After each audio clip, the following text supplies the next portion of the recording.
Chalo, have a seat, everyone. First of all, a very good morning to all of you who have taken out time to attend Topper's talk at CCS Academy. I am Dr. Vivek Rana, mentor at CCS Academy. So we'll be organizing this talk especially for students like you who have just attempted UPSC prelims or may not have cleared, and also for the fresh people who are gathered there to get first hand experience from a real time topper who has cracked this exam not once but twice. So this year, Namneet Singh, we'd like to welcome. Can we have once again a round of applause for Mr. Namneet Singh for scoring All India rank 191, and he has been selected as IAS officer, the one thing which you are all dreaming or aspiring to be, and investing your time as well as you could say your journey part. So Namneet Singh was allotted IPS. So who all want to be an IPS officer? So you can, okay, so we have few on hands only, so rest are all for IS only this year. So he will give you the picture of both the services, because even though he has been part of training part, and last year we organized Dilpreet Singh Topper's talk. I think some of you attended. Who all were there in Dilpreet? Okay, Manmohan is out there. So he's a friend, close friend of Dilpreet Singh only. So we are taking that journey forward, and at every venue we try to inculcate the positive angle at our institute. So he'll be giving you fresh hand experience that what civil service is about. So don't hesitate to ask any question which is pertinent to your preparation, and he will be ready to guide. So I would like to welcome Namneet Singh and take the podium to just interact.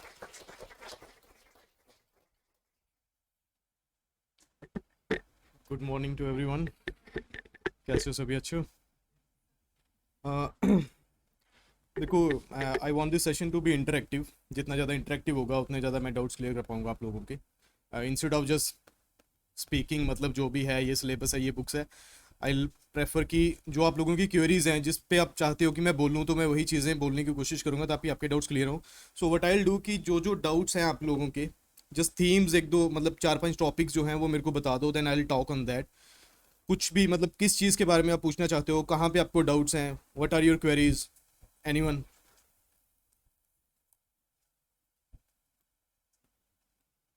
कोई doubt नहीं है क्या? Everyone is clear? Current affair?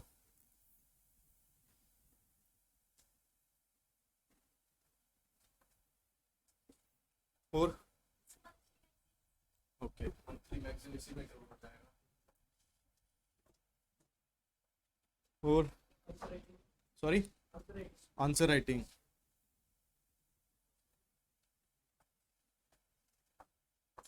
Okay, anything else? Time management.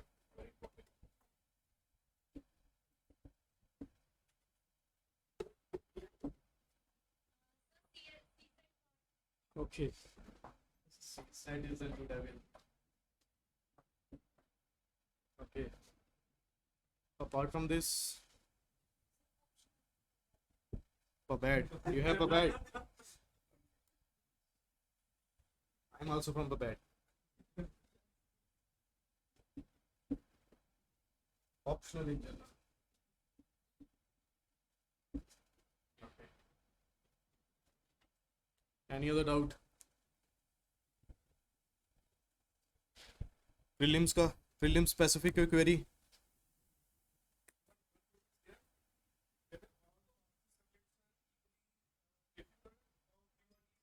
Okay, I'll speak. Okay, so current affair. How many of you are referring to monthly magazines? Okay, most of us क्या करते हैं कि monthly magazines को बिल्कुल जब exam sir पे आता है तो हम सारी एक साथ इकट्ठी करते हैं, या तो फोटो कॉपियर से डाउनलोड करते हैं, जहाँ हम अपने लैपटॉप्स में स्टोर करके उसको सारी की सारी एक साथ 15 की 15 डाउनलोड करके, and then we start on reading. That is not a good approach. Instead what you can do is कि डेली का एक स्लॉट रखो अपना। Monthly magazines nonetheless they are very important, हालांकि they can not supplement the newspaper. मैं monthly magazine अगर आपको बोलूँगा कि करने के लिए, तो मैं ये नहीं बोलूँगा कि आप न्यूज़पेपर पढ़ना बंद कर दो। Newspaper is indispensable part of this journey, वो आपको पढ़ना ही पड़ेगा। There is no escape from that. Newspaper आप कोई भी पढ़ सकते हो। दी हिंदू और Indian Express both are equally good. कुछ लोग बोलते हैं हिंदू अच्छा है, Indian Express, don't get into the debate. दोनों ही इक्वली अच्छे हैं। लेकिन मंथली मैगजीन्स की अप्रोच जो है हमारी वो गलत है। हम क्या करते हैं कि बिल्कुल लास्ट मोमेंट में हम कोशिश करते हैं कि एक दिन में एक मैगजीन खत्म करें, बिल्कुल उसको रट्टे की तरह पढ़ने की कोशिश करते हैं। वो मत करिए। डेली एक स्लॉट बनाइए अपना। टाइम टेबल सभी बनाते होंगे, फॉलो कोई नहीं करता, मुझे पता है, मैं भी नहीं करता था, लेकिन उसमें एटलीस्ट एक स्लॉट ऐसा रखिए आधे से पौने घंटे का, जिसमें आपको करंट अफेयर पढ़ने हैं। उसमें आपका newspaper and monthly magazine cover होनी चाहिए। मंथली मैगजीन आपको एक दिन में कवर नहीं करनी है पूरी, यू टेक 30 days। एक महीने की मैगजीन है, that is the purpose of the monthly magazine. एक महीने की मैगजीन है, उसको 30 दिन में खत्म करो। एक दिन में 5 से 6 पेज पढ़ सकते हो आप आराम से, 10-15 मिनट लगेंगे। और मंथली मैगजीन हम क्या करते हैं कि एक बार पढ़ते हैं just, that is not the right approach. आपको मंथली मैगजीन एटलीस्ट 3 से 4 बार रिवाइज करनी पड़ेंगी बिफोर सिटिंग फॉर प्रीलिम्स। एक बार पढ़ने से कभी भी जो उसमें है वो कभी याद नहीं रहेगा। उसके बाद हम क्या करते हैं, बिल्कुल लास्ट मोमेंट पे PT 365 आता है, हम वो पढ़ना शुरू कर देते हैं। मंथली मैगजीन टाइम नहीं है, फिर स्ट्रेस हो जाता है।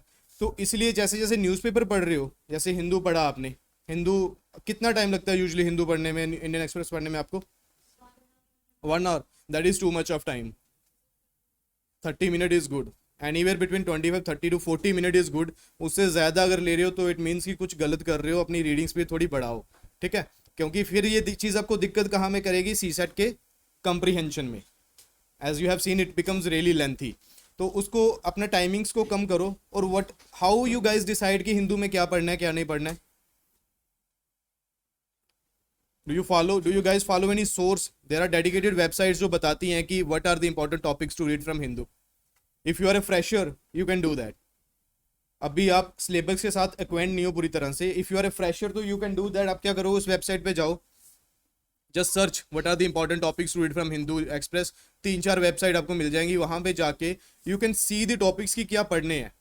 तो उसमें एक दिन के हिंदू में हार्डली 8 से 10 टॉपिक होते हैं, उससे ज़्यादा कुछ नहीं होता है। हम लोग क्या करते हैं, हमें पॉलिटिकल न्यूज़ काफ़ी ज़्यादा एक्साइट करती है, हम वो पढ़ना शुरू कर देते हैं। एडिटोरियल हम भानु प्रताप मेहता के पढ़ने शुरू कर देते हैं, जिनका कोई रेलेवेंस नहीं है। तो ये चीज़ें अवॉइड करनी है, बिल्कुल टू द स्पेसिफिक। हमें किसी को स्कॉलर नहीं बनना है इस एग्जाम में। Our only purpose is to clear the exam with the minimal effort in the least time. तो वो चीज़ आप फॉलो करो इनिशियली, लेकिन उसको हमेशा फॉलो मत करना, बिकॉज वो फिर स्पून फीडिंग हो जाएगी। आफ्टर 2 और 3 मंथ्स आपको पता होना चाहिए सिलेबस के हिसाब से कि क्या चीज़ इंपॉर्टेंट है, क्या चीज़ इंपॉर्टेंट नहीं है, ठीक है? इनिशियली ये चीज़ करो, वो टॉपिक्स जो उसमें दिए हुए हैं वो पढ़ो हिंदू को। अगर वो चीज़ आप फॉलो करोगे तो आपका हिंदू हार्डली 30 मिनट लगेंगे। 30 मिनट में you can get away with Hindu. और how many of you are making notes from newspaper? Don't do that.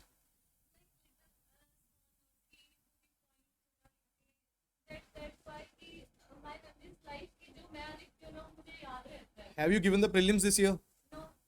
If you'll give the next year ना, यूल रियलाइज कि आपको रिवाइज करने का मौका नहीं मिलेगा, and you won't find your notes at that time. Then again you'll run to PD 365, and that is good approach, running to PD 365। Make your notes only for mains and only for your optional और ऐसे। Prelims के लिए कभी notes मत बनाओ। आपको इतना सारा कंटेंट जो है कोचिंग इंस्टीट्यूट को क्यूरेट करके दे रहे हैं, what is important for you last moment revision के लिए। Why you guys are preparing and doing all the hard work by yourself? Don't do that. Hindu अगर नोट्स बनाओगे तो हिंदू पढ़ने में आपको 1 घंटा लगेगा। नोट्स नहीं बनाओगे तो 25 मिनट में, वही आप 30 मिनट अच्छे से यूटिलाइज कर सकते हो। You can read magazine, you can attempt some quizzes also in that mean time. Don't do that. और उसमें क्या होगा कि आपको अभी लग रहा होगा कि I am making very crisp note, short short, थोड़े थोड़े थोड़े थोड़े। इमेजिन 365 दिन लगातार बनाओगे तो वो कितना बंडल बन जाएगा। You will not be able to revise that. और जो फर्स्ट डे से स्टार्ट करेंगे नोट्स बनाने 365 डे पे, वो आपको याद भी नहीं रहेगा। Right now we are saying कि मेरे को जो लिखा होता है वो याद रहता है, लेकिन वही अगर आप देखोगे तो आपको अपनी हैंड राइटिंग देख के भी याद नहीं आएगा कि ये मैंने कभी लिखा हुआ है। उससे अच्छा क्या है कि रेगुलरली न्यूज़पेपर को फॉलो करो। न्यूज़पेपर में क्या होता है कि आज एक न्यूज़ आई है, वो एटलीस्ट 30 दिन न्यूज़ में रहती है। उस पर अलग अलग ऑथर्स के एडिटोरियल्स आएंगे, एक्सप्लेन सीरीज आएंगी। जब उसको पढ़ोगे आप 4-5-8 बार पढ़ोगे तो वो खुद ही आपके दिमाग में इम्बाइब हो जाएगा, वो कभी भूलेगा नहीं। एज ए कंसेप्ट फैक्ट्स भूल सकते हैं, लेकिन एज ए कंसेप्ट वो कभी नहीं भूलेगा। So do that, don't make notes. मैं पर्सनली रिकमेंड करता हूँ, अगर किसी को फिर भी बनाने हैं तो you are all the free to do so, लेकिन मैं पर्सनली रिकमेंड करता हूँ कि कभी नोट्स मत बनाओ। मैंने कभी नहीं बनाए, मैंने इवन मेंस के कभी नहीं बनाए थे। तो it's just a wastage of time, ऐसा मेरे को लगता है प्रीलिम्स के लिए notes banana, because there is enough material prelims के लिए ऑलरेडी। प्रीलिम्स में मैं बोलता हूँ कि अगर स्टैटिक आप अच्छे से प्रिपेयर कर लो अपना, 60 to 70 क्वेश्चन 100 में से स्टैटिक के आते हैं, करंट अफेयर की जरूरत ही नहीं है आपको। अगर 30 क्वेश्चन करंट अफेयर के भी आ गए, this is a maximum, they can ask you in current affair. आजकल क्या है कि 8 से 10 क्वेश्चन से ज़्यादा करंट अफेयर नहीं आ रहा प्रीलिम्स में। अगर ये पूछ भी लें आपसे 10 क्वेश्चन, उसमें अगर आपकी एक्यूरेसी 50% भी रहती है, 5 क्वेश्चन भी गलत कर दोगे, स्टिल इट्स गुड। अगर आपका जो स्टैटिक है 70 to 80 क्वेश्चन, उसमें आपकी एक्यूरेसी 70 to 80% है, तो योर प्रीलिम इज क्लियर। और मेंस में आपको फैक्ट्स की जरूरत नहीं पड़ेगी, वहां पे आपको कंसेप्ट चाहिए, और कंसेप्ट अगर आपके करंट अफेयर पे स्ट्रॉन्ग है, you can easily write a very good answer in mains. तो this what you can do, okay, note making. But still if you want to make, तो you are all the free to do so, but मैं कभी recommend नहीं करूंगा notes बनाने। तो newspaper को इस तरह से पढ़ो, मतलब इनिशियल 2 से 3 महीने, इससे ज़्यादा मैं नहीं करूंगा कि आप हर बार जाओ वेबसाइट पे देखो मुझे क्या पढ़ना है, वो बिल्कुल स्पून फीडिंग हो जाएगा। तो 2 से 3 महीने बाद जब आप पढ़ना शुरू कर दोगे, आपको खुद ही रियलाइज़ होगा कि क्या चीज़ें पढ़नी है न्यूज़पेपर से, क्या चीज़ें नहीं पढ़नी है, और उससे आपका न्यूज़पेपर का टाइम कम हो जाएगा। मैगजीन्स में मैं बोल रहा था कि मैगजीन्स को डेली टाइम दो। I won't recommend कोई भी good, or I won't comment on that. Everyone is equally good. Everyone is copying the same stuff from the newspapers. If you read the Vision, if you read the Wajiram, कोई भी पढ़ोगे, you'll find कि everyone is copying the exact word from the newspaper. Magazines are just for revision, क्योंकि newspaper को आप revise नहीं कर सकते बार बार। अगर आज कोई एडिटोरियल आया है and you will find the same editorial 1 महीने के बाद किसी मैगजीन में, उठा के देख लेना, न्यूज़पेपर से सेम वर्डिंग होती है, just copy paste, few words here and there, और वो कॉपी पेस्ट करते हैं, इक्वली गुड है। वाजीराम जो है वो इट इज़ बिट लेंदी, वो काफ़ी लंबी हो जाती है, and it is more oriented toward the mains. जो विजन की है वो मैं इसलिए, मतलब मैंने वही फॉलो करी है पर्सनल, और वो इसलिए फॉलो करी है कि एक तो वो करंट ओरिएंटेड है, उसमें करंट अफेयर अच्छे से कवर है, और उसमें जो बॉक्सेस आते हैं मैगजीन के साथ, उसमें वो स्टैटिक को अच्छे से एक्सप्लेन कर देते हैं, बैकग्राउंड अच्छे से एक्सप्लेन हो जाता है। मान लो G20 का कोई करंट अफेयर आया है, तो उसमें वो एक बॉक्स बना के G20 का सारा बैकग्राउंड बता देंगे, तो उससे आपकी स्टैटिक की रिविजन भी होगी और करंट की भी होगी। सो यू कैन डिसाइड अकॉर्डिंगली। तो मैगजीन्स को रोज 10 से 15 मिनट दीजिए, न्यूज़पेपर 30 से 35 मिनट में कवर करिए।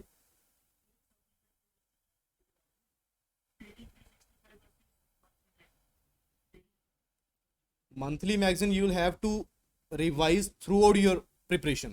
PT 365 is for the last time, like last month.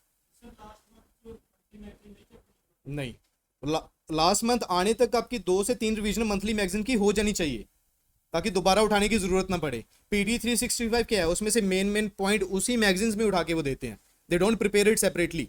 जो मंथली मैगजीन एक टॉपिक उन्होंने 1.5 पेज पे एक्सप्लेन करा है, उसको रिड्यूस करके वो आधे पेज पे एक्सप्लेन कर देंगे, that is PT 365। PT 365 is nothing but it is the revision of your monthly magazines over the all the months. So you'll have to follow the PT 365 बिल्कुल लास्ट मोमेंट पे for revision, quick revision. And monthly magazines you'll have to follow throughout your preparation. उसको magazines को कभी last moment में मत रखो कि exam आएगा तो मैं मैगजीन्स उठाऊंगा। By that it become really hectic, और इतना ओवरवेलमिंग हो जाएगा, आपको पता नहीं लगेगा क्या पढ़ूं क्या छोड़ूं। ठीक है, मैगजीन्स का हो गया। Any doubt in magazines? Current affair newspaper clear है? डोंट गेट इनटू डिबेट कि मेरा फ्रेंड हिंदू पढ़ रहा है तो मेरे को हिंदू पढ़ना है। हिंदू इनिशियली जो बच्चे फ्रेशर्स हैं उनको टफ लगेगा, एंड इट इज़ टफ, क्योंकि वो साउथ इंडियन पब्लिशर है, तो उसकी जो वोकेबलरी है that is some high level. Indian Express की वोकेबलरी अच्छी है, you will initially understand it really well. तो अगर आपको स्टार्ट करना है तो इंडियन एक्सप्रेस स्टार्ट कर सकते हो। In the mean time you can shift to the Hindu also, both are equally good. थोड़ा सा ऐसा बोलते हैं कि हिंदू में थोड़ा political it is lean toward the left and Indian express is lean toward the right.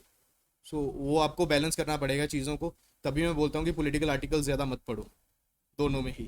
ठीक है,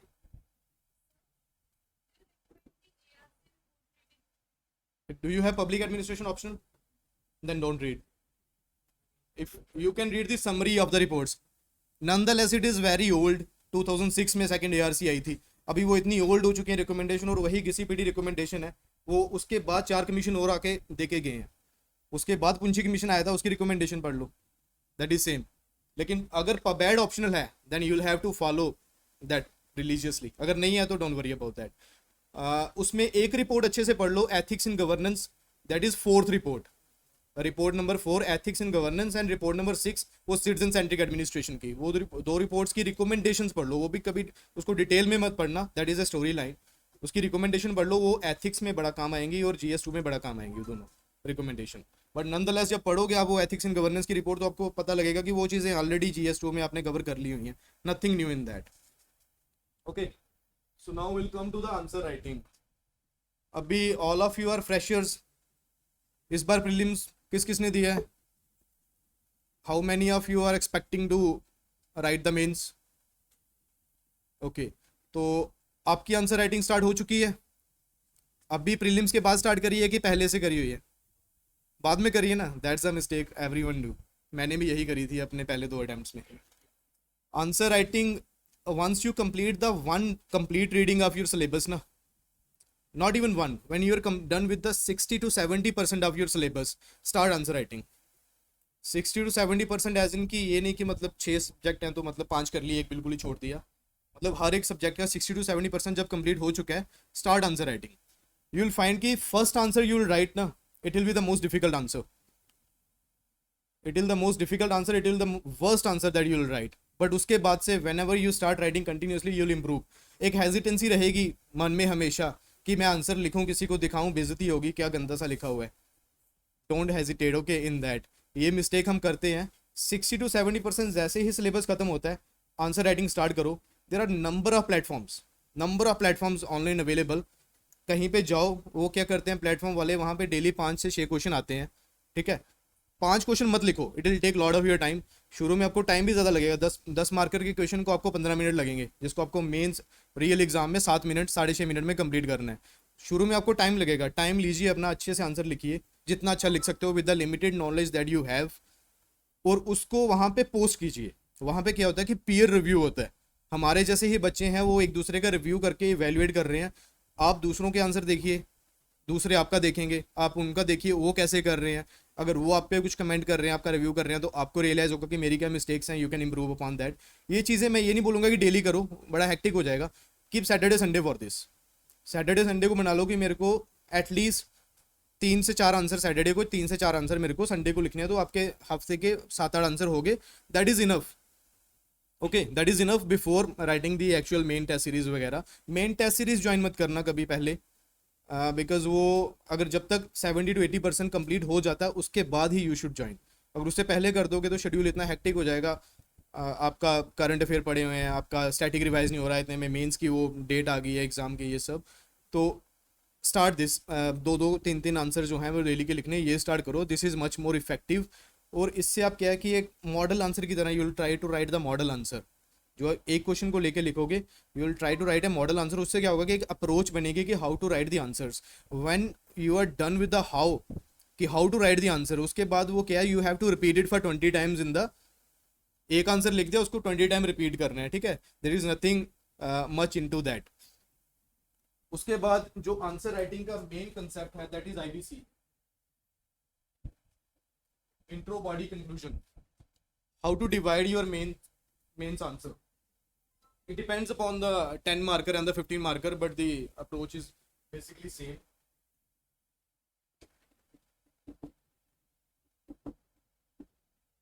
Intro and conclusion should never be more than 10% of your answer. If you're writing 150 words, तो उसको 15 वर्ड्स में intro को खत्म करो. 15 words means maximum 2 to 3 lines, maximum 3. Most of the time it should be 2 lines only. How you can write 2 lines में intro. कोई भी question आया है, just try to start it with punch line, try to start it with report with data. Data जरूरी नहीं है कि precise हो. Nobody will check the authenticity of the data. You can just quote any random, not just random, but approximate figure by giving it certain reference. Okay, if I'm writing the answer on the logistic report, logistic sector in the India, so I can write the Indian logistic GDP to cost to GDP ratio is 14% as per the World Bank. This should be the intro. उसके बाद the main thing start, body. 80% of your answer should be the body. और body में भी there are certain keywords, आपको commands वो पता होंगी, analyse, comment, explain, discuss. हमें लगता है जीएस में कि स्पेशली इन ऑप्शनल, हमें लगता है कि this commands has no relevance. एक जैसे सभी आंसर लिखते हैं और सभी का आंसर एक जैसा होगा और वो इवेल्युएट हो जाएगा. लेकिन इट डिपेंड्स, जो कमांड उसने दी हुई है उस पर डिपेंड करेगा. Critically, specially those commands like critically evaluate and elaborate. अभी क्रिटिकली इवेल्युएट क्या कि वो स्टेटमेंट दे रहा है, आपको उसको क्रिटिकली इवेल्युएट करना है, उसके अगेंस्ट लिखना है, जो उसने पूछा है उसके अगेंस्ट लिखना है. इवेल्युएट में आप जितनी ज़्यादा एग्जाम्पल्स लिखोगे उतना ज़्यादा आपका आंसर सही होगा। डिस्कस में क्या है, जो उसने स्टेटमेंट दी है बस उसी को डिस्कस करना है, अपना व्यू ऑफ पॉइंट नहीं देना है। कमेंट में क्या है, कमेंट में आपको अपना पॉइंट ऑफ व्यू देना है, और जैसे जैसे ये कमांड चेंज होंगी वैसे वैसे आपके आंसर का जो स्ट्रक्चर है वो चेंज होगा। अगर मैं लिख रहा हूँ इवेल्युएट पे, तो I try to fix as many examples in the answer as possible. मैं एक लाइन लिखूंगा, उसके साथ एक एग्जांपल दूंगा, एक पॉइंट लिखूंगा, एग्जांपल दूंगा। अगर उसने मेरे को कमेंट पूछा हुआ है तो I try to write at least 2 to 3 paragraphs in the 15 marker question, जिसमें मैं लास्ट में अपना पॉइंट ऑफ व्यू दूंगा कि this is what I think. पहले मैं पॉजिटिव नेगेटिव देके कमेंट में, then I will give my point of view. Discuss में मैं जो उसने बोला हुआ है उसी को एक्सप्लेन करूंगा कि yes you are right, this I am writing, that is why you are right. ठीक है, उसमें आपको अपना पॉइंट ऑफ व्यू नहीं देना है। क्रिटिकल इवेल्युएट में डिफरेंट होगा। सो इन चीज़ों को फॉलो कीजिएगा। There is is one document, I have the document, मैं शेयर कर दूंगा सर के साथ। उसमें उन्होंने हर एक जो उसका कीवर्ड है उसका मीनिंग बताया है। There are certain 15 to 16 keywords, ये सारे एनालाइज कमेंट करके मैं सर के साथ शेयर करूंगा, आप इनके साथ शेयर कर दीजिएगा कि उसमें उसने बताया हुआ है कि अगर ये कीवर्ड है तो आपको क्या लिखना है, ये कीवर्ड है तो क्या लिखना है। उसके बाद आंसर राइटिंग में एक सबसे बड़ा डाउट बच्चों का रहता है कि पॉइंट्स में लिखें कि पैराग्राफ में लिखें। So there is no hard bound rule कि आपको पॉइंट्स में ही लिखना है या उसमें लिखना है। It depends upon the question to question. अभी उसने आपसे डिस्कस वाला क्वेश्चन पूछा है तो इट्स बेटर कि you write in the paragraph, because आप अपना पॉइंट ऑफ व्यू जो है वो rather than writing in the points आप पैराग्राफ में अच्छा दे सकते हो। बट अगर उसने क्रिटिकल इवेल्युएट पूछा है तो एग्जाम्पल्स आप कैसे दे सकते हो, पैराग्राफ में तो अच्छे से दे नहीं सकते। You can give better examples by writing in the points, तो आप उसको पॉइंट्स की तरह लिखो। सो नेवर बी एडमेंट कि मेरे को सर ने एक ने बोला था कि पॉइंट्स में लिखना है तो मैं पॉइंट्स में ही सारे आंसर लिखूंगा, जबकि क्वेश्चन की डिमांड कुछ और है। जस्ट ट्राई टू लर्न कि what is the demand of the question, उसके अकॉर्डिंगली लिखो। ठीक है, तो बॉडी को आपने 80% देना है, लेकिन कुछ क्वेश्चन में कंक्लूजन जो है आपका, जैसे मैंने कमेंट में बोला है, उसमें वो बैलेंस इधर शिफ्ट हो जाएगा। दैट कैन बी 20% और 25% even. Okay, it can go up to that. उसके अलावा जो आंसर राइटिंग है वो कभी भी सब्जेक्ट वाइज मत कीजिए। अगर आप 4 क्वेश्चन लिख रहे हो, ट्राई कीजिए कि हर एक सब्जेक्ट में एक एक क्वेश्चन लिख रहा हूँ, GS 1 का, 2 का, 3 का, 4 का। सैटरडे को ऐसा कीजिए, संडे को you can keep it for your optional. Okay, and then fortnight में आप एक ऐसे प्रैक्टिस कर सकते हो। इस तरह से रखिए, क्योंकि अगर आप GS का ही लिखते जाओगे, 4 क्वेश्चन GS के लिखोगे, तो ऐसा होगा कि एक तो आपकी रेपिटेशन आएगी चीज़ में, one thing you will right and you will keep on repeating those things, और उसके बाद क्या होगा कि you will feel the monotony एक आपके आंसर्स में भी। तो डाइवर्सिटी अच्छी होती है, क्योंकि रियल एग्जाम सिचुएशन में आपको एक ही दिन में 2-2 पेपर लिखने हैं, तो बिल्कुल एकदम से स्विच करना होता है। And even in prelims you will have mix of every question, तो आपको कैसे स्विच करना है from one topic to other, that is very important. तो इसलिए मैं बोलता हूँ कि हर एक, अगर 4 क्वेश्चन प्रैक्टिस कर रहे हो तो GS 1 to 4 करो, तो उससे आपकी हर एक सब्जेक्ट की इक्वल तैयारी होगी। कोई भी आपका ये नहीं होगा कि this is my strong area, this is my weak area, क्योंकि रूल क्या है फाइनल में, हर एक सब्जेक्ट में आपको average marks, above average marks लेके आने हैं।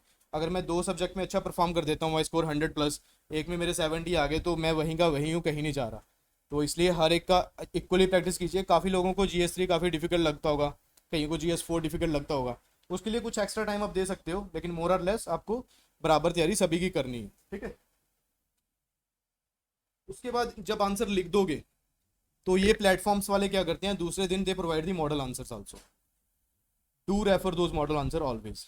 उससे आपको पता लगेगा कि क्या मैंने लिखा है और क्या मैं इसमें बेटर कर सकता हूँ। ठीक है, और इवेल्युएशन बहुत जरूरी है। आप अपने टीचर्स से इवेल्युएट करवाइए, कभी भी हेजिटेट ना होइए कि मैंने गंदा आंसर लिखा है, teacher will make fun of me.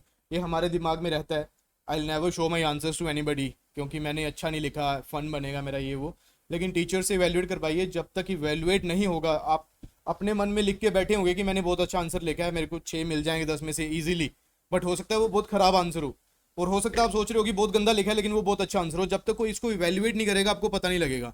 Evaluate करवाइए ये आंसर, पीयर से भी करवाइए अपना, और अगर आपको लगता है कि मैं कुछ अच्छा भी लिख रहा हूँ, इनिशियली मत करवाइए। जब 1 महीना आपको आंसर राइटिंग में हो गया, then bring your answers regularly to your teachers and get them evaluated from that. Okay, any other doubt from answer writing?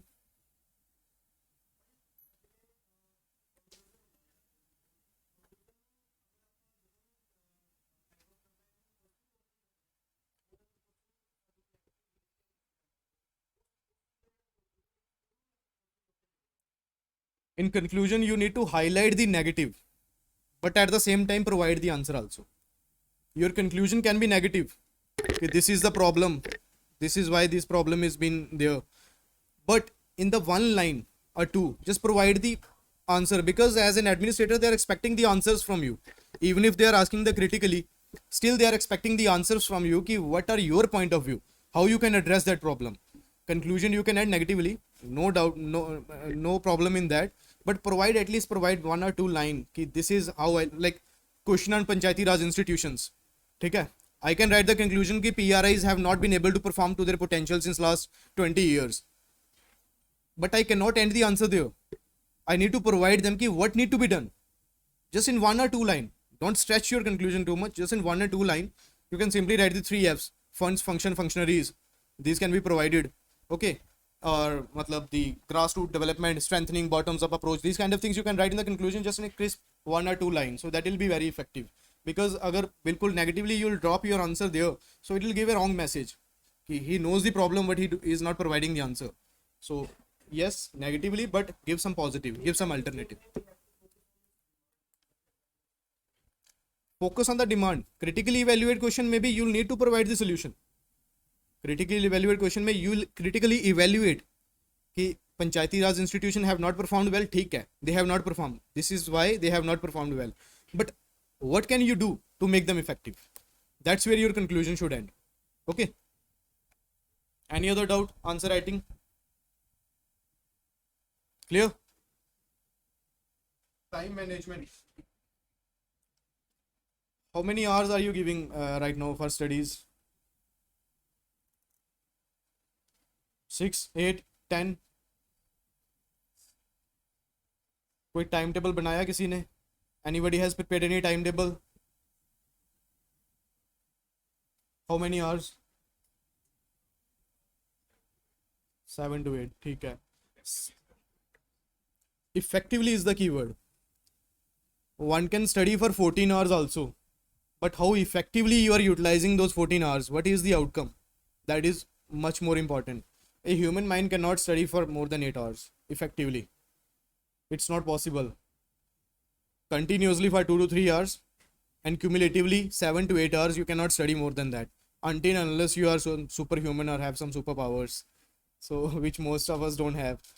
So 6 to 8 hours, this is a question. I have seen few toppers telling that I used to study, I used to lock myself in the room, I used to study for 12 13 hours, I used to stay away from the family functions, gatherings and all that. Don't do that.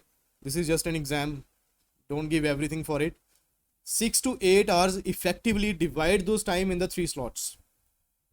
Divide that time in the 3 slots. And the most daring topic that you feel this is the most difficult topic that I am having problem with, put that in the morning slot, in the first slot. Whenever you are studying, even if you are studying at the night time, you are studying in the daytime, just put the most difficult topic in the first slot, because that is when you are most effective and most productive. So if you will do that, that topic will become eventually easy for you. Okay. Time management, difficult topic, first slot mein ho gaya. Then breaks are very much important in between. 3 hours के बाद break should not be like that कि I'll open up my Instagram and post something on that. Okay, just go out, talk with your friends, family, whatever you like. 3 hour के 3 slot, 3 और 2 hours. 3 slot हो गए. 8 hours of study is more than enough. और बिल्कुल जो last वाला आपका slot है ना, whenever you are studying in your last slot, just keep the very light topic in that. जैसे polity is a very light subject. Most of us feel कि polity is light. Am I right? Keep the polity in the last slot. GS3 अच्छा आपको difficult लग रहा है, study it in the first slot. बीच में अपने current affair रखो. मोस्ट ऑफ अस थिंक कि सुबह उठ के सबसे पहले न्यूज़पेपर पढ़ूंगा. It doesn't matter. वो उनके लिए जिनको ऑफिस निकलना है जल्दी पढ़ के. ठीक है. You guys can read the newspaper in the evening also, in the mid like afternoon also. And don't study one subject through out the day. Most of us, even मैंने भी जो गलती करी थी, हम क्या करते हैं कि एक लक्ष्मीकांत उठा ली, अभी मैं 4 दिन इसी को पढ़ूंगा and I will complete the Laxmikanth in 4 days. उसके बाद मैं और कुछ इकोनॉमी गई बाढ़ में, बाकी सब आर्ट एंड कल्चर गया बाढ़ में. Don't do that. You should study at least 2 subject in a day. उससे एक डाइवर्सिटी आएगी, दिमाग ख़राब नहीं होगा ज़्यादा. और उससे क्या कि एक अब 2 सब्जेक्ट लेके चल रहे हो, एक बैलेंस अप्रोच लेके चल रहे हो कि I am preparing my GS2 and I am preparing my GS3 also with that. इस तरह से आप GS1 और GS4 को साथ लेके चल सकते हो. And do that. ठीक है, लक्ष्मीकांत बिल्कुल आप पढ़ सकते हो, 3 दिन में कंप्लीट कर सकते हो, लेकिन उसकी आउटपुट जो है बिल्कुल, जब मैं आपको क्वेश्चन अगर 4 दिन के बाद पूछूंगा तो आपको फंडामेंटल राइट से भी मुझे लगता है you will not be able to answer it properly, because that is too much overwhelming. ठीक है, so this is time management.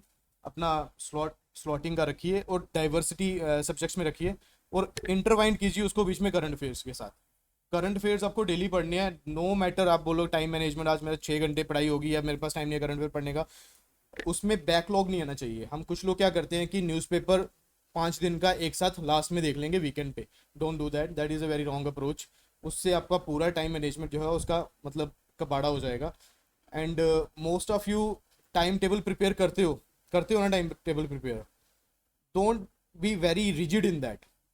हम लोग क्या करते हैं कि टाइम स्लॉट हमने बना लिया 8 घंटे का, देन विल सी कि इसमें मैंने ये पढ़ना है, ये पढ़ना है, कुछ एक्सीजेंसी आ गई, आप नहीं पढ़ पाए, उसके बाद you stress it too much. ठीक है, मतलब यू बिकम स्ट्रेस कि मेरा आज का टारगेट कंप्लीट नहीं हुआ। इट्स ओके, टारगेट आज का नहीं है, टारगेट इज फाइनल डे जब प्रीलिम्स देने जाना है, दैट इज द टारगेट, उससे पहले कंप्लीट करना है। Don't make your time table very rigid. जब हम इसको रिजिड करते हैं तभी हमें टाइम मैनेजमेंट में इशू आती है। डोंट ओवर थिंक कि मेरा कल का टारगेट बचा हुआ है, हालांकि you have to complete whatever you have targeted, लेकिन उसको बिल्कुल रिजिड मत करो, फ्लेक्सिबल अप्रोच रखो चीज़ों को लेके। And don't cut off, one advice for all of you guys, don't cut off your self from every one else around you just for the sake of this exam. I have never done that. I have attended all the family gatherings, all the functions, all that. My social media accounts were all active during that time. I used to watch the Netflix also while giving the mains. I'll tell you, this is reality. You can do that, but you need to effectively manage that. ये नहीं है कि अगर मैं Instagram खोल के reels चलाने लगाऊं तो मैं 2 घंटा वही चला रहा हूँ।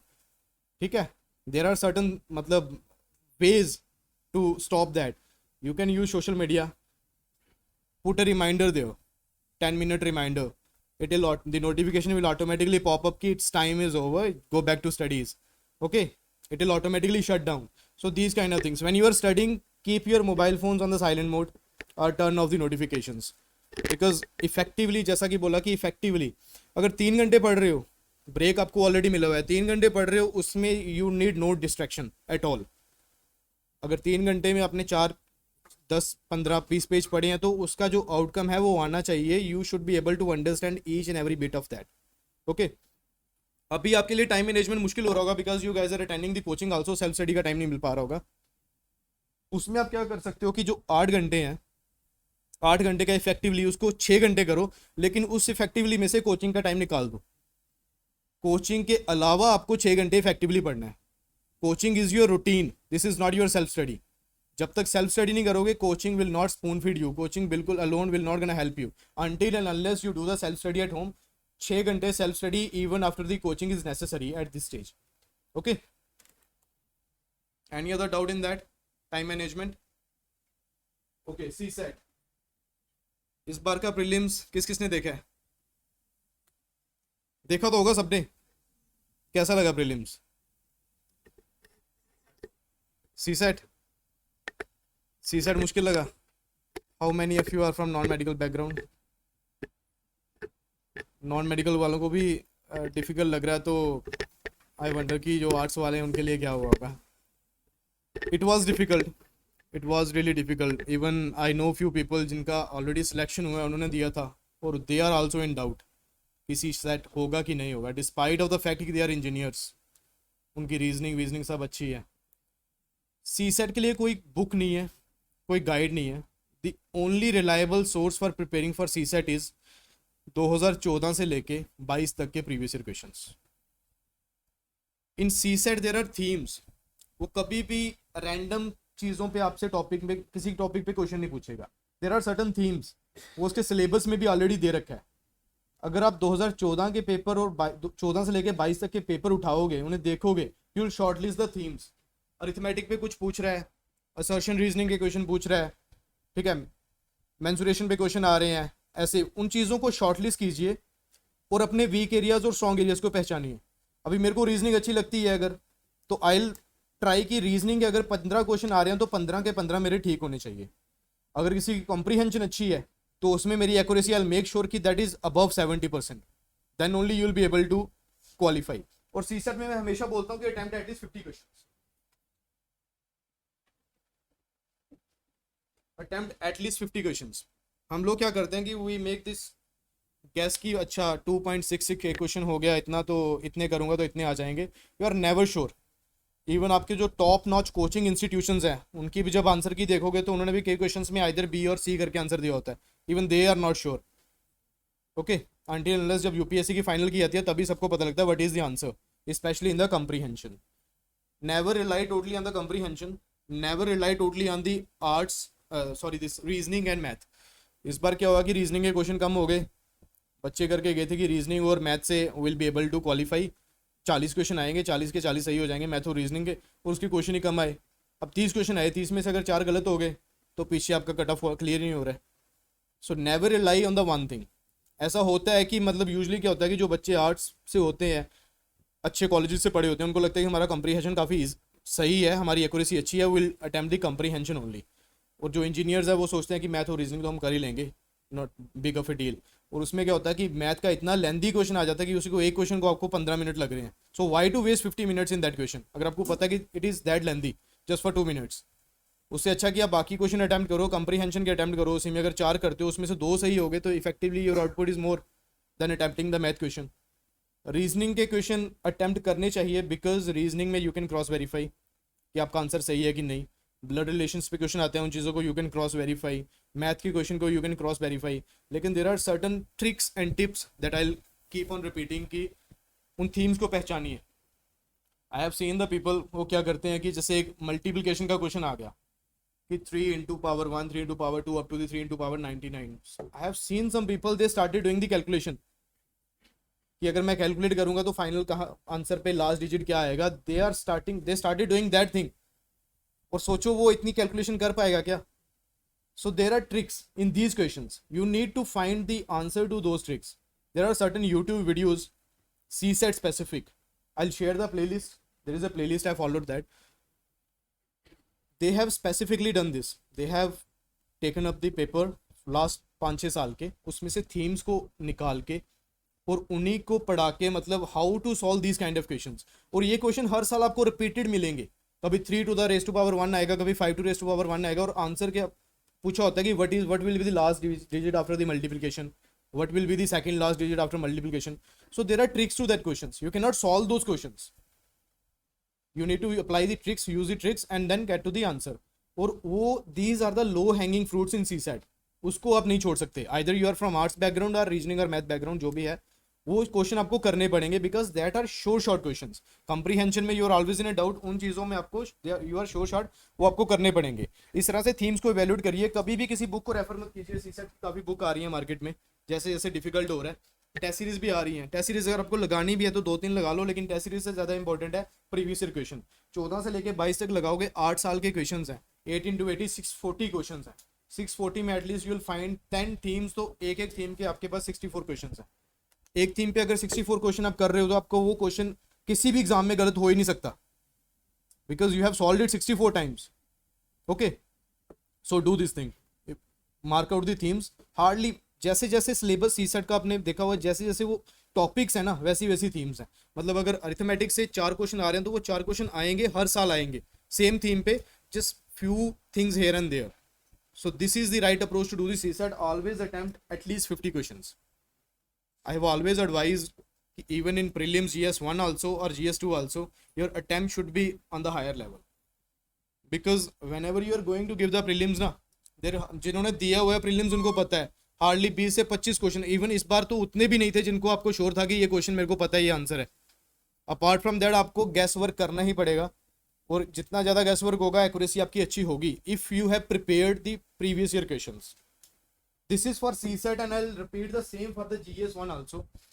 GS1 में don't run after the test series. Because a guy sitting in the coaching institution, I'll tell you ki who are preparing the test series. Guys like me.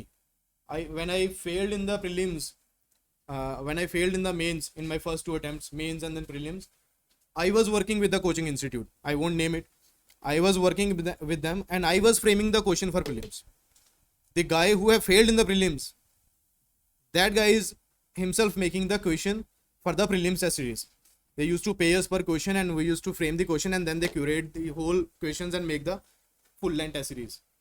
So you can never be in that mentality जो UPSC की mentality है. You can never understand कि what UPSC wants ना. UPSC has dedicated team to frame the questions. उनका एक theme रहता है कि how we want the questions to be. और वो एक एस्पायरेंट जो फेल होके यूपीएससी के कोचिंग इंस्टीट्यूशंस में काम कर रहा है वो वैसे क्वेश्चन कभी नहीं बना पाएगा. इसीलिए never rely on the test series. Test series में कई बार क्या होगा कि एक टेस्ट आप दोगे आपके 120 आ जाएंगे, दूसरे में 60 आ जाएंगे, एक में you are on the seventh sky और एक में यू विल बी लाइक कि मेरा तो होगा ही नहीं बिल्कुल. और ये होता है बिल्कुल लास्ट डेज में when you are over stress prelim के जस्ट 10 दिन पहले. तो don't run after test series. Test series का एक फ़ायदा है, जो स्टैटिक के टेस्ट होते हैं किसी भी कोचिंग इंस्टीट्यूट के उठा लेना. And don't buy this test series, they are available free of cost. Okay, most of the people what they do is कि they buy this test series just for the sake of कि हमें explanation की video मिलेगी. कुछ नहीं है उन explanation videos में. मेरे जैसे बंदे वहाँ पे बैठ के वो एक्सप्लेन कर रहे हैं नोट्स देख के. ठीक है, रिसोर्सेज पे जितना कम खर्च करोगे खुद पे इन्वेस्ट करो, रिसोर्सेज पे इन्वेस्ट मत करो. वो टेस्ट सीरीज जो है वो स्टैटिक की होती हैं. पहले किसी भी कोचिंग इंस्टीट्यूट अगर 35 टेस्ट बना रहा है तो जो पहले 25 टेस्ट होंगे वो स्टैटिक होंगे. वो टेस्ट जरूर लगाना. और वो एक इंस्टीट्यूट के मत लगाना कभी भी, एटलीस्ट 2 इंस्टीट्यूट के लगाना. उससे क्या होगा कि, और वो लगाने कैसे हैं आपको टेस्ट सीरीज, ये नहीं कि बिल्कुल लास्ट स्टेज में लगाने हैं. मान लो आप पॉलिटी पढ़ रहे हो, आपकी पॉलिटी कंप्लीट हो गई है तो उसकी टेस्ट सीरीज पॉलिटी के उठाओ. टेस्ट जितने भी हैं 4 टेस्ट होंगे यूजली, 3 से 4 टेस्ट, वो उठाओ और उनको लगाओ. और सिर्फ लगाना नहीं है, उनको मार्क करो. एक नोटबुक अपनी रखो सेपरेट. अगर आपने 80 क्वेश्चन अटैम्प्ट करे हैं, 60 सही हो रहे हैं, जो 20 गलत हुए हैं, 60 सही हो रहे हैं उनसे हमें कोई दिक्कत नहीं है, जो 20 गलत हो रहे हैं उनसे दिक्कत है. उन 20 क्वेश्चंस की रीजनिंग लिखो अपनी नोटबुक पे कि ये मेरा क्वेश्चन क्यों गलत हुआ है, what mistake have I committed. Most of the time हम क्या करते हैं कि नॉट करेक्ट करेक्ट वाला वो हमारी मिस्टेक होती है, वो हम करेक्ट करते हैं. एक हम ओनली पे फोकस नहीं करते. ठीक है, ऐसी मिस्टेक्स करते हैं हम. वो सिली मिस्टेक्स को नोट डाउन करो कि मैंने इस टेस्ट में इस क्वेश्चन पे ये मिस्टेक करी थी. उससे क्या होगा कि next time when similar kind of question appear ना, वो मिस्टेक कभी नहीं होगी. यू वर सेइंग कि लिख के याद रहता है, ये चीज़ें लिख के याद रखेंगे हमेशा. If you want to write तो write these things you will remember. मैंने 4 प्रीलिम्स दिए हैं और आज भी अगर मैं पिछले 4 साल का कोई भी प्रीलिम्स उठाऊंगा ना, जो क्वेश्चन मेरे सही होंगे ना वो मेरे को याद नहीं आएंगे. लेकिन जो क्वेश्चन मेरा गलत हुआ था ना उस टाइम पे, वो मेरे को देखते ही याद आएगी उस टाइम पे मैंने ये क्वेश्चन इस वजह से गलत करा था. वो चीज़ सही करते हो तो आपकी ऑटोमेटिकली जो एक्यूरेसी है वो इंप्रूव होगी. यू विल फाइंड इट कि जैसे जैसे आप नोट डाउन कर रहे हो तो एक्यूरेसी आपकी इंप्रूव हो रही है प्रीलिम्स में. वो 25 टेस्ट लगाओ, 20 से 25 टेस्ट स्टैटिक के. अगर फुल लेंथ टेस्ट लगाने हैं मैं बोलूँगा 2 से 3 लगाओ, उससे ज़्यादा मत लगाओ. ठीक है, उसके बाद ये अभ्यास ऑनलाइन टेस्ट होते हैं, full length all India mock वगैरह मत दो. बेवजह के कंपटीशन में पढ़ोगे, रैंक अच्छा नहीं आएगा, मार्क्स डाउन हो जाएंगे, कॉन्फिडेंस बिल्कुल लूज हो जाएगा उस टाइम पे लास्ट मोमेंट पे. ठीक है, ये चीज़ें पहले कर सकते हो 4-5 महीने पहले. लास्ट मोमेंट पे ऐसा कुछ मत करना. और one advice to all of you, if you want to clear the prelims, at least solve last 25 years of UPSC previous year questions at least. और सॉल्व से मेरा क्या मतलब है, ये नहीं कि क्वेश्चन पेपर डाउनलोड करा, आंसर लगाए, मैच करे, छोड़ दिया. no. अगर एक क्वेश्चन है उसके 4 ऑप्शंस हैं, एक सही है वो तो मेरे को पता है, मैंने मार्क कर दिया. लेकिन उसमें 3 ऑप्शन और हैं, उनके बारे में मेरे को पता नहीं कि व्हाट इज दिस थिंग. मेरे को उन 3 के बारे में भी जानना है. This is how you should solve the previous year question. अभी हिस्ट्री का एक क्वेश्चन आया, 1 साल में आया था, कोई टॉपिक था, उस पर 4 ऑप्शन थे, एक ऑप्शन सही था. नेक्स्ट ईयर सेम क्वेश्चन आया, जो ऑप्शन उसमें सही नहीं था उसके ऊपर क्वेश्चन आया है बिल्कुल. और अगर वही आपने पिछले साल वो पढ़ा होगा कि अच्छा ये ऑप्शन क्या है, तो इसके बारे में मैं थोड़ा पढ़ता हूँ, सिमिलर क्वेश्चन उस पर आ रहा है अगले साल. सो this is how you should solve the previous year question, not just attempt it. Attempt करना एक डिफरेंट चीज़ है, यू शुड सॉल्व अच्छे से उसको, एक एक टॉपिक को, एक एक सब्जेक्ट जो उसमें दिया हुआ है उसको अच्छे से उसके नोट्स बना सकते हो आप. कुछ टर्म्स आपको ऐसी ऐसी देखने को मिलेंगी जो आपको स्टैंडर्ड बुक्स में एनसीईआरटीज में नहीं मिलेंगी प्रीवियस ईयर क्वेश्चंस अगर आप उठाओगे. अभी हिस्ट्री जैसे क्वेश्चन आ रहे हैं, they are very out of मतलब काइंड ऑफ सिलेबस क्वेश्चन आ रहे हैं, लेकिन उसमें रेपिटेशन इसी में हो रहा है. अगर बुद्धिज्म पे क्वेश्चन आ रहा है वो आपको स्टैंडर्ड बुक्स में नहीं मिल रहा, प्रीवियस ईयर क्वेश्चन को उठाओ. ऐसे ऐसे सेक्ट्स की बात कर रहे हैं वो बुद्धिज्म के जो हमने सुने नहीं हुए, लेकिन अगर वो ऑप्शंस आप पढ़ोगे, उसको एनालाइज करोगे तो यू विल गेट की मतलब अच्छा ये भी चीज़ है, और वो चीज़ सेम आपकी रिपीट होगी नेक्स्ट ईयर क्वेश्चन में in terms of few words here and there. 25 साल के मैं रिकमेंड करूंगा एटलीस्ट सॉल्व करो. मैंने पर्सनली जो है वो मैंने अराउंड 45 to 50 ईयर्स के सॉल्व करे थे फ्रॉम 1975 ऑनवर्ड्स. तो उस चीज़ से मेरे को रियलाइज हुआ कि एक क्वेश्चन एटलीस्ट 10-10 बार रिपीट हुआ है पिछले 50 साल में यूपीएससी का. सो you can make use of that, वो काफ़ी हेल्प करेगा. इसमें भी मैं अटेम्प्ट बोलूँगा आपको अच्छा रखो GS1 में। मैं personally I use to attempt around 98, इवन एक बार मैंने 100 भी अटेम्प्ट करे हैं पूरे। तो I use to attempt 90 plus question हर बार, क्योंकि मेरी एक्यूरेसी उतनी अच्छी नहीं है, मेरे को पता है। अगर मैं 60 करके आऊँगा तो मेरी एक्यूरेसी अराउंड 70 है, तो आई एम नॉट श्योर कि मेरे सही होंगे, बिकॉज 42 क्वेश्चन ही सही हो रहे हैं, निकलेगा नहीं निकलेगा आई एम नॉट श्योर। अगर मैं करके आ रहा हूँ 90 क्वेश्चन और मेरी एक्यूरेसी 60-70% है, तो उससे मेरी मतलब जो चांसेस हैं क्लियर होने के वो ज़्यादा है। और मोस्ट ऑफ द क्वेश्चन क्या होते हैं कि जब आप 50 क्वेश्चन एटलीस्ट कर लेते हो, 50 के बाद क्या होता है कि you are stuck with 2 options. 2 option आप ऑलरेडी एलिमिनेट कर दोगे, दैट इज़ वेरी इजी। अभी तो हालांकि एलिमिनेशन टेक्निक ही खत्म कर दिया यूपीएससी ने, लेकिन फिर भी आप 2 ऑप्शन एलिमिनेट कर दोगे। और जब आप 2 ऑप्शन एलिमिनेट कर रहे हो तो गैस की what is the ratio of you getting that correct question correct, it is already 50%। 2 option बचे हैं, इनिशियली इट इज 25%, एक ऑप्शन निकाल दिया इट बिकम 33%, एंड जब 2 ऑप्शन है तो 50%। 50 क्वेश्चन मैंने अटैम्प्ट कर दिए, पीछे मैंने 30 और करे, वो 30 क्वेश्चन में 50% accuracy, it's a simple math. वो 30 क्वेश्चन में 50% एक्यूरेसी से अटैम्प्ट कर रहा हूँ, तो मतलब 30 में से 15 में सही अटैम्प्ट कर रहा हूँ, तो ओवरऑल जो नेगेटिव करने के बाद भी आपका जो स्कोर है वो पॉजिटिव ही आएगा। Okay, this is how you should do. मतलब अगर मेरे 30 बन रहे हैं, 10 नेगेटिव में भी चले गए तो +20 मार्क्स मेरे को आ रहे हैं। वो क्वेश्चन कभी छोड़ने नहीं है, एटलीस्ट इसमें आप 2 ऑप्शंस पे बचे हो, वो क्वेश्चन छोड़ने वाले नहीं होते। अगर 3 बचे हुए हैं, बिल्कुल आइडिया नहीं है कुछ, उसको छोड़ दो। कभी भी ओवर मतलब उसमें आके कि किसी ने बोला था कि 90 प्लस करने हैं, वो भी नहीं करने। 80 भी कर रहे हो अच्छा है, लेकिन 2 ऑप्शन जिसमें 2 ऑप्शन लास्ट बचे हुए हैं वो मत छोड़ना कभी भी, ठीक है। ऑप्शनल बैड वाले कितने हैं यहाँ पे? Quite few. पबैड से बच्चे आजकल भाग रहे हैं, ऐसा मुझे सुनने में आया है, क्योंकि रिजल्ट अच्छे नहीं आ रहे पबैड के फ्रॉम लास्ट फ्यू इयर्स। मेरा खुद का पबैड है, 4 साल से आई बीन विद पबैड ओनली, कभी स्विच करने का सोचा नहीं। एंड फाइनली आज पबैड की वजह से ही मैं सेलेक्ट हुआ हूँ। I have scored 290 in PubAd this year, and it is one of the highest, मतलब टॉप स्कोर 292 है आई गेस इस बार। सो 290 आई स्कोर्ड। देखो ऑप्शनल जो चूज करना है ना, either you select your graduation वाला सब्जेक्ट, अगर if you are confident with that. Usually क्या होता है कि if you are engineer, physics chemistry कुछ ऐसा लेते हो तो दे आर स्कोरिंग सब्जेक्ट, ठीक है। Specially the mathematics. मैथमेटिक्स है किसी का यहाँ पे? नहीं है। मैथमेटिक्स, फिजिक्स, केमिस्ट्री, ये ऐसे सब्जेक्ट हैं जिनमें यू आर श्योर कि अगर मैं 300 नंबर का अटैम्प्ट करके आया हूँ तो 300 नंबर आएंगे। उसके बाद रैशनलाइजेशन के बाद हालांकि वो कम हो जाते हैं, 270 260 पे आ जाएंगे, लेकिन in these subjects you are sure कि अगर मैं कर रहा हूँ मैथ में, अगर मैं करके आ गया हूँ answer, hence prove left hand side right hand side equal होगी, तो मेरा आंसर सही है, उसमें मार्क्स नहीं कटेंगे, रैशनलाइजेशन में कटेंगे, लेकिन अटैम्प्ट और स्कोर जो है वो सेम रहेगा। लेकिन जो सब्जेक्ट हैं हमारे आर्ट्स वाले, सोशोलॉजी, PSIR, पबैड, इनमें there is a lot of subjectivity. आपको लगेगा मैं बहुत अच्छा पेपर करके आया हूँ, जब रिजल्ट आएगा तो 250 आएंगे, 240 आएंगे, ठीक है। इन चीज़ों में you need to do the cost benefit analysis, कि अगर मैं सोशो ले रहा हूँ तो उसका मेरे को कोई एडिड एडवांटेज हो रहा है कि नहीं हो रहा, ठीक है।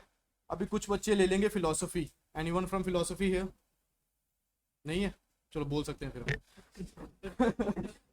कुछ बच्चे फिलोसफी ले लेंगे, it's a very good subject, ठीक है, if you want to be a philosopher, it's a very good subject. Result अच्छा नहीं आ रहा, रिजल्ट उसका 220 230 240 आ रहा है, और उससे ऊपर एक प्रॉब्लम यह है कि किसी भी सब्जेक्ट के साथ कोई ओवरलैप नहीं है।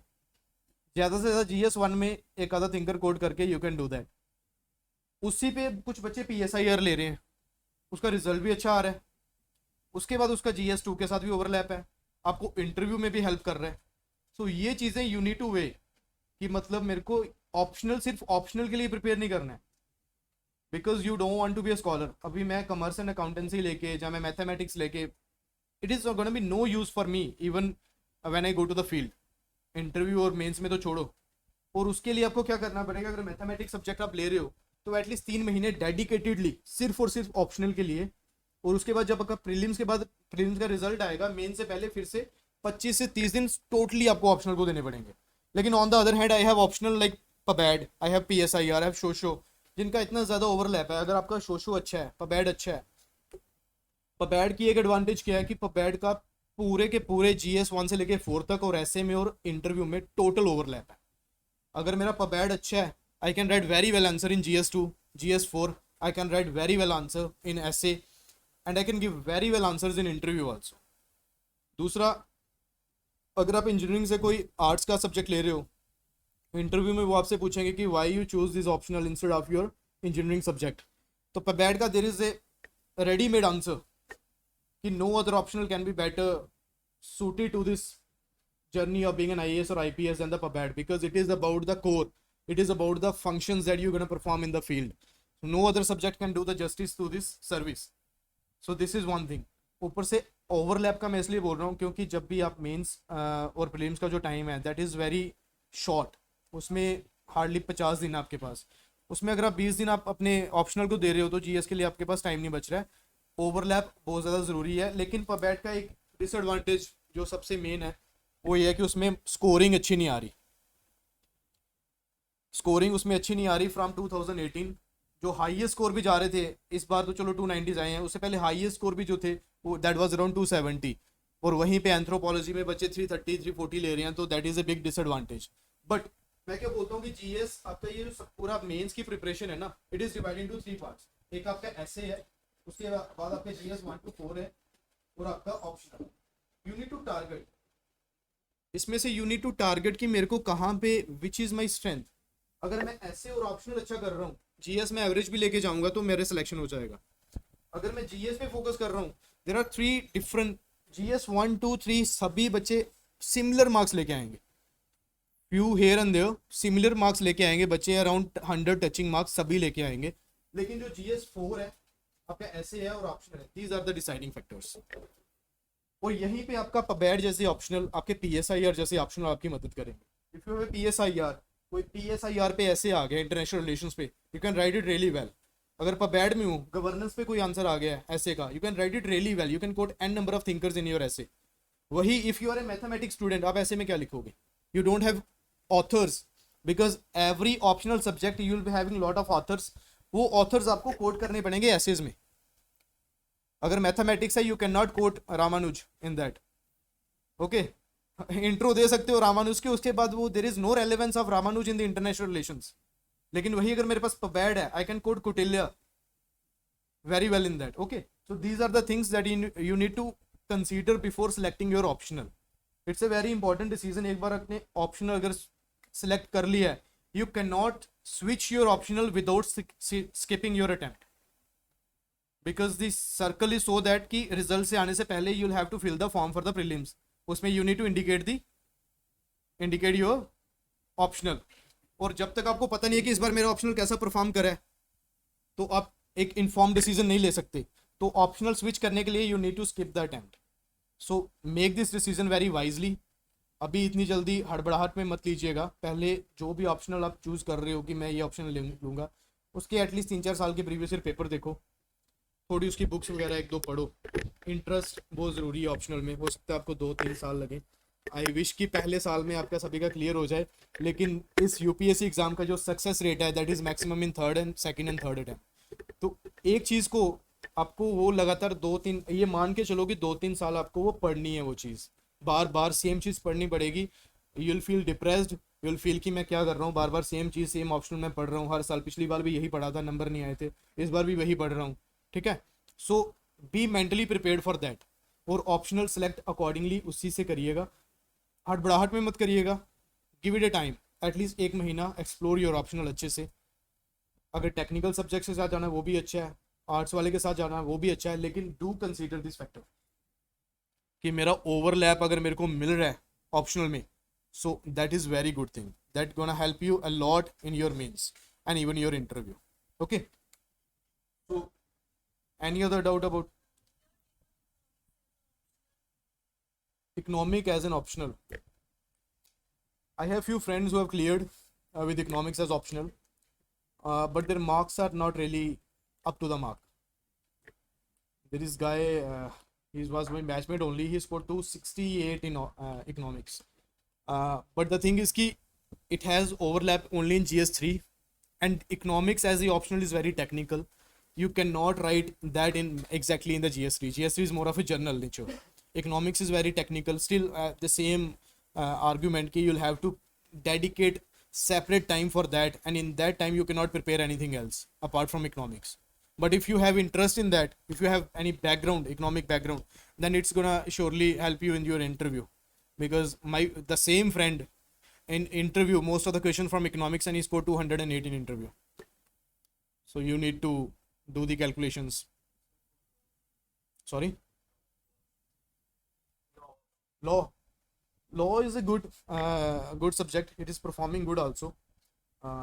Few selections from last year also. The thing is ki when there are less number of candidates na, there are certain optionals like animal husbandry, law, English literature. There are less number of candidates, so subjectivity decreases. Suppose there are PSIR में there are 1000 students who are writing the mains, तो उसमें range become very much broad. एक को 220 मिल रहे हैं, एक को 320 मिल रहे हैं.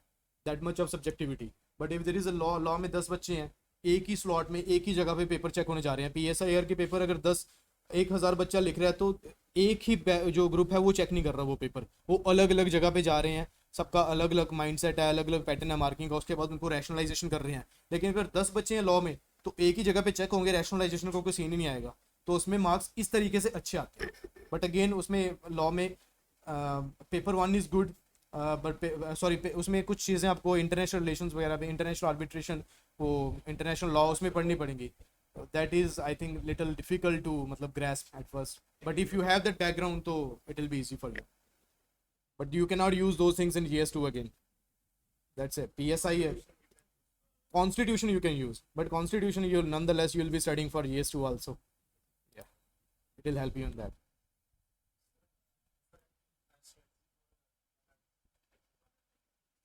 Strategy for PABAD. Okay, I'll explain briefly because most of the students don't have PABAD optional. But I have a dedicated channel on Telegram. I'll tell you that also. I'll be keep on updating stuff on that. PABAD may limit your resources. Limit your resources as in ki there are n number of books, New Horizons. Then there is Prasad and Prasad. Don't go after too much of Prasad and Prasad. Have you read that? Just read it once. Okay. Apart from that, there are notes in the market. Pawan sir's notes. They are in the market, handwritten notes. Either Pawan sir or MK Mohanty sir. You can refer to them. What I have done is I have prepared my dedicated notes for optional. Very crisp and short notes. Entire jargonization, जो भी terms new आ रही हैं उसमें, just 40 pages of notes for both paper 1 and paper 2. 40 pages of notes. And apart from that, for entire preparation of PABAD, I had these 3 booklets of Pawan sir. They're enough. And you can revise your optional. What I used to do, I was able to revise my optional in 1 day. Entire optional 1 day done. So you can do that.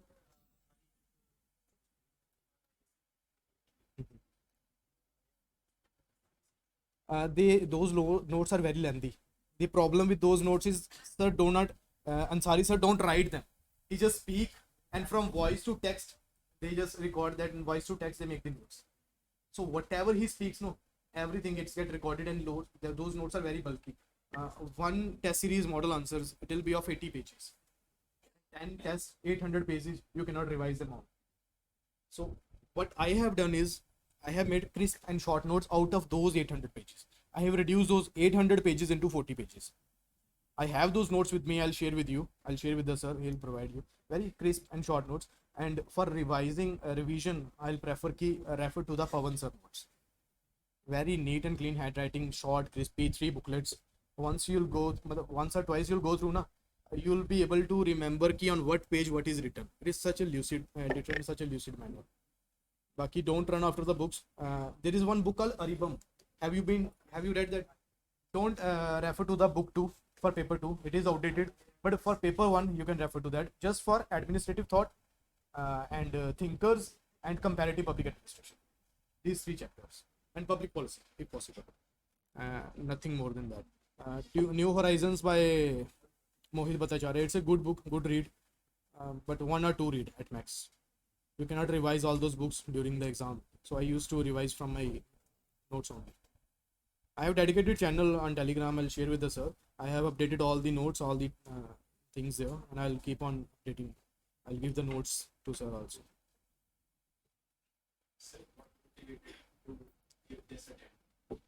What motivated me? I'll be really honest. I got the Bihar card in IPS. Nothing against any state, but leaving your home and going to entirely new place. Uh, but apart from that, whenever you start your preparation, but Amit Lodha got caught also. In his now ED is after him. So the thing is, कि whenever you start preparing for this exam, na, you don't prepare it as a civil services exam. Whenever someone asks you, what are you doing? IAS की तैयारी कर रहा हूँ. Right? IAS is so much hyped, and it is because it is the apex service. Uh, there was someone who had IPS as the first preference. IPS as the first preference. It depends on the person to person, but I personally believe that after 10 to 12 years of service, IPS and IAS, there is a huge difference of powers. Once in IPS, you'll become the DIG, you don't have any work to do. You're just a liaising officer. But at the same time in IAS, you'll be posted in the n number of departments. So job diversity is way too much in IAS. Initially, it can motivate you, to be uniform. It has a public image, visibility, and all that. But after that, especially in the collectorate system, in commissionerate, it is good. IPS have equal power with respect to law and order and all that. But in collectorate system, even for imposing a curfew, the SSP has to take the permission of district collector. And all the funds, policies on the field can work only with the funds, and all the funds are in the hands of IAS officers. Even the budgets of IPS are passed by the IAS officers. So it's a totally personal decision. We have batchmates who have got very good rank. They would have got IAS, but they opted the IPS. Depends on person to person. But I personally believe that you should make a calculative decision. When you are the last step, the latest step, what was your schedule while you were in training? Okay. Actually, I have skipped the foundation course because it's not possible to write mains and attend the foundation course. Mains were already done when I joined there in National Police Academy. Schedule was like that कि we used to wake up at 4:30 in the morning and we used to get free by 7. And the training is so hectic that you hardly have any energy. You are totally drained out of all the energy you have. So there I was not able to prepare anything apart from just reading the newspaper. So I used to just read the newspaper, never made any notes for this. This time I never made any notes for interview also. I was just going with this mindset कि okay, if they're gonna ask me something, अगर policing का पूछ लेंगे तो I'll be able to answer. और वही हुआ. It was mostly based on the policing and on my state Jammu and Kashmir. So I was able to tackle that. But time आपको training में नहीं मिलेगा. It's really hard. मतलब hardly आधे से 1 घंटा you can manage for your interview preparation. So most of the people, they do they skip the foundation course, they write the mains, and then they attend the coaching, their training. So in that it becomes insane.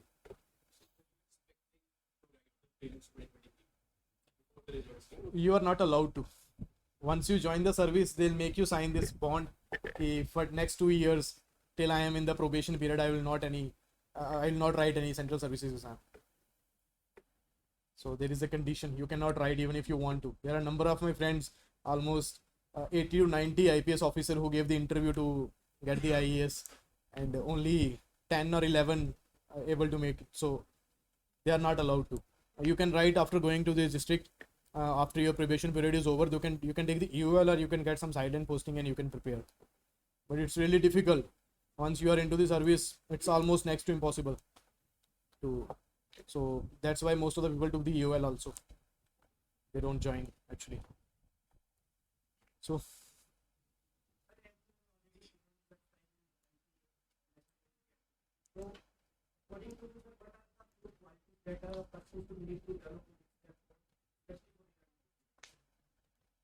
discipline is one such thing, because 4:30 बजे बुलाया नहीं पहुंचोगे तो pushups लगाने पड़ेंगे या ground का चक्कर लगाना पड़ेगा. So you automatically become disciplined. And second one is the confidence. वहाँ पे there is one line written on the walls of NPA कि discipline is freedom. We often think that discipline it's a sign of slavery. मतलब someone is asking us to present at some place at 4:30. So we think we are kind of under their command. but it is very beautifully written ki discipline is freedom. So once you are disciplined, you have all the freedom to decide ki what you gonna do next. Time management it taught me really well कि time management that's why I said कि सुबह 4:30 से लेके 7 बजे तक you are engaged in that activities, and activities they are not easy at all, they are very hard activities, running, drilling, everything. उसके बाद भी you have this confidence, you have this discipline only कि मेरे को जाके newspaper पढ़ना है, मेरे को इंटरव्यू की तैयारी करनी है. It is only because of that only कि discipline is freedom. So this is one thing. Second is the leadership qualities. Matlab, they made us do certain activities. We went to the ITBP attachment, and what they do is ki whenever you go to some attachment, they make you the group leader. A few of the candidates, they are selected randomly, they make you the group leader. You will be given the funds, you will be given the planning, all that, whatever you want to do, and you lead the entire group. The entire group of IPS officers, there are 40 to 50 officers under you, you are their leader, and it is your responsibility to take them there and bring them back safely. So this is one quality that they made you learn. And apart from that, it really helped me in my interview. Policing, they taught one of the best institution. NPA is one of the best institution. Matlab, the kind of law, the IPC, CRPC they teach there, I think मतलब PU में भी मुझे लगता है उस level के मतलब नहीं पढ़ा पाते होंगे. They have extremely मतलब knowledgeable person वहाँ पे जो पढ़ाते हैं. And with field experience, there is the faculty was IPS officers only, so they have the field experience, so they know how to do. So this is one of the matlab, important aspect that I've learned from there.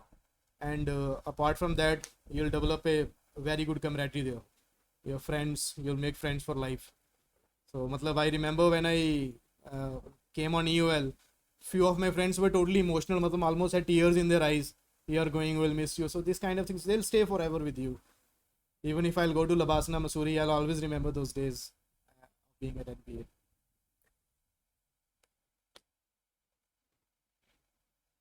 Is there any need to explore the answers to the right? Sorry? Is there any need to explore No, not at all.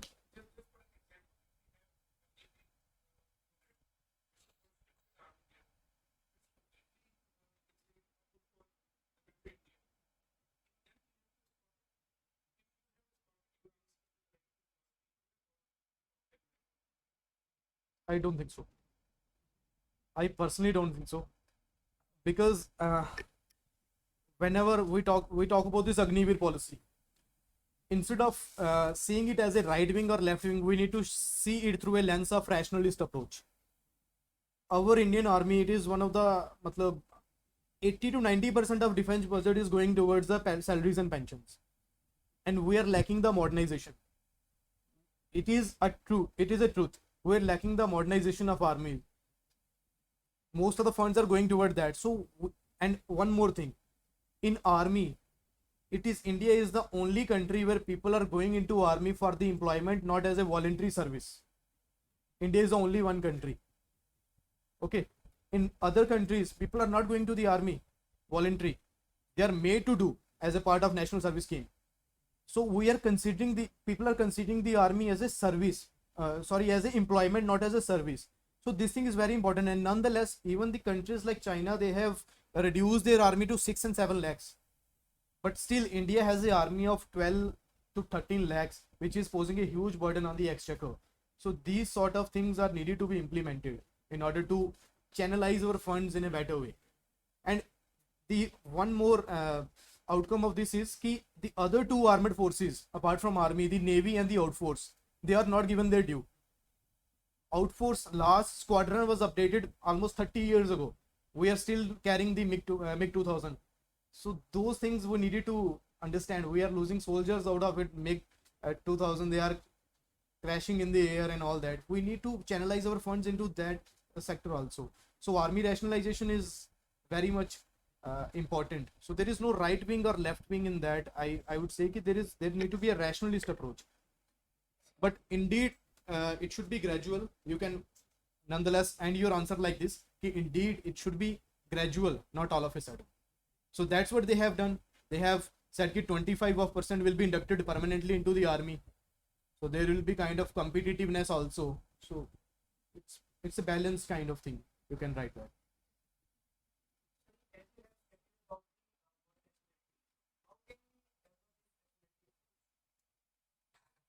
In public administration, we say that there is no rationality, there is always bounded rationality. We are humans. Ma'am would agree with me, Papa teacher, there is a bounded rationality. We are humans, we are not computers. As humans, we have our biases, we have our emotions, feelings. So you cannot be always rational, but you need to be as much rational as you can be. There is need to be a balance. Matlab, you cannot just be an emotional man and administrative man. You need to be a middle of that. It's one input which I have to share. That there is another negative professor. I guess opposite.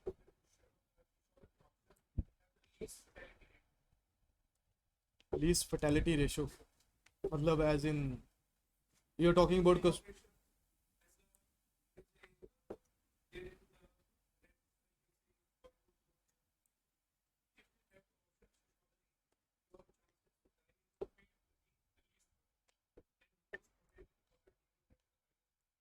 puppet people have the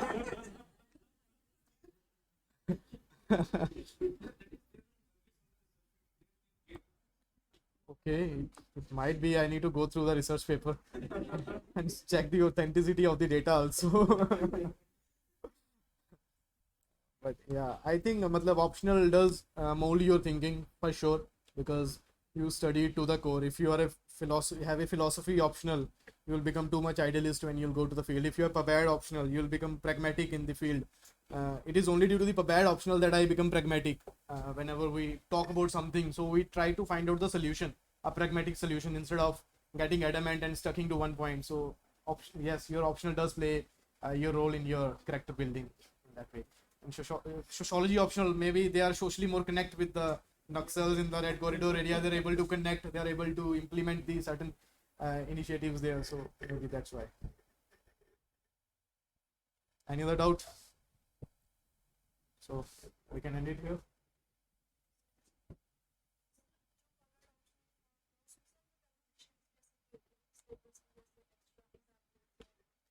I refer to the model answers of coaching institutions, and through that there are a lot of current things, new one updated there.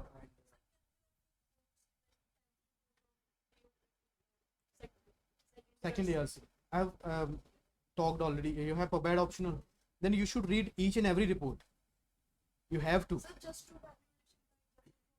No, validation you can do with the recommendation. They are at the last part, but you need to read all those reports thoroughly first, at least one time. Once you understand the problem in those reports, there is a background of those problems and why the initiative that whatever we have taken, why they are not successful so far. And at the end, there is a recommendation. So you can connect the recommendation with the problem. You need to read those reports. They're a very interesting report. Once you'll start reading, you'll find it very interesting. You can read that. So, yes, optional. I have said that you can prepare notes for optional. Just examples. Suppose there is some news which you think it is relevant for public administration. Just mention it somewhere. Apart from politics, PABAD, there is no every you can. This is the beauty of PABAD. You can relate everything with the PABAD. I have explained already. I'll share the Aribam. Yes, New Horizon. I have read Prasad and Prasad once, and apart from that, the Pawan sir notes, handwritten notes, and.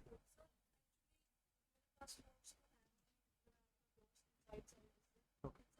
I just want to Value addition you can do from the model answers. Model answers. Whatever coaching institute you pick some one coaching institute, good one, and there are some reports or the recommendations or examples for newspaper. These current जो भी initiatives हैं, you might heard about Sparrow, right? The Sparrow, the Solve, Probity, Governance, this Karam Yogi, all these you can get this from newspaper. Any student who is preparing for general studies, he'll see Karam Yogi as some governance type, but as a PABAD student, you'll see as a reform in the governance.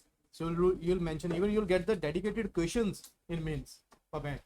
There was a question 20 marker on Karam Yogi. So if you are preparing it as a general study, you cannot write for 20 marks. You need to be thorough with your PubAd knowledge. You need to make it look like a PubAd answer. That is more important. Same. Same. There also you will find these commands: analyze, critically analyze. It's same.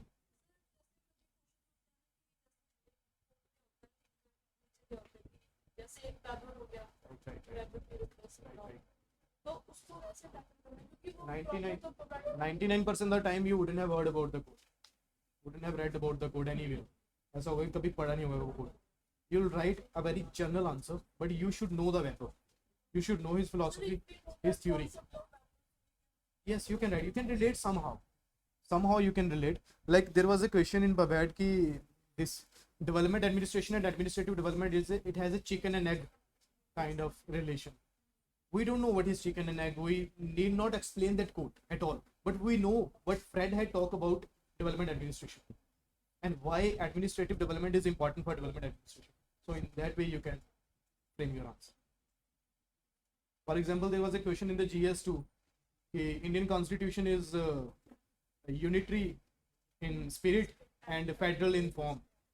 So it has not been mentioned anywhere in the Lakshmikant, but we have known the facts from the Lakshmikant why Indian Constitution is unitary and why it is flexible. So we need to balance our answer accordingly and then finish it with some recommendation, Sarkaria Commission or Kunchi Commission. Okay, what is needed? What is the need of the hour? GS में जो सरकार है ये मतलब provide Keywords as in analyze, discuss this. जो GS 2 में होगी answer जैसे पॉलिटी के थोड़े बहुत पॉलिटी का आंसर बने provide का थोड़ा Yes. You can write PubAd type of answers in GS, but you cannot write GS2 type of answers in PubAd. You can use PubAd. You can code in GS2, no problem. I used to code Frederick's quite often in GS2, comparative administration. PubAd, yeah. We'll have one-on-one discussion. Don't worry. I'll be available for PubAd students. And I encourage you to take the PubAd because it is one of the best. No, I personally believe it is one of the best subjects. So you'll understand about the nuances of the governance. Exactly. I was so confident about the governance aspect in the interview that they asked me, even if they would have asked me ki, why are you going from IPS to IAS, this is a typical question to an IPS officer. So I was so sure ki just because of PubAd I was able to answer it really well. You can at least go through it once. You'll find it really interesting. Any other doubt?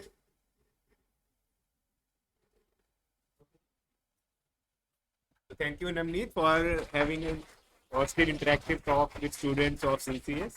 On behalf of CCS Academy, we like to extend our gratitude for taking out your precious time from your schedule, and because you've come all the way from Jammu, and we know how time is precious in managing such priorities as well.